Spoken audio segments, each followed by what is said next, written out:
ఇప్పుడు మనం కల్వకుంట్ల కవిత గారి గురించి మాట్లాడుకుంటున్నాం. కానీ మీరు గతంలో కుల గణన ప్రతుల్ని కూడా దగ్ధం చేశారు వరంగల్ సభలో. ఏకంగా సీఎం మీద కూడా వ్యాఖ్యలు చేశారు. ఎందుకు ఇలా? అంటే అధికార విపక్షాలను వేటిని కూడా మీరు వదిలిపెట్టరు. అంటే నేను అన్యాయాన్ని అన్యాయమే అని చెప్తా, న్యాయాన్ని న్యాయం అని చెప్తా.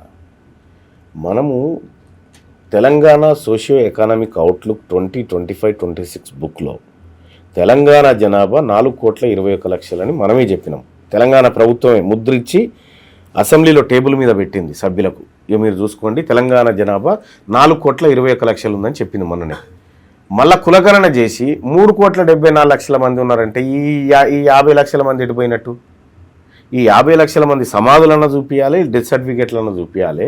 ఇది తప్పుడు లెక్క. నిజంగా నువ్వు చేసింది జెన్యూన్గా కుల సర్వే కరెక్టే అయి ఉంటే ఫలానా ఊర్లో ఫలానా కులం వాళ్ళు ఇంతమంది ఉన్నారు అని ఆ గ్రామ పంచాయతీ కాడ లెక్క ఎందుకు పెట్టలేకపోయినావు? ఇప్పటి వరకు ఏ కులం వాళ్ళు ఎంతమంది ఉన్నారు ఎందుకు చెప్తలేను?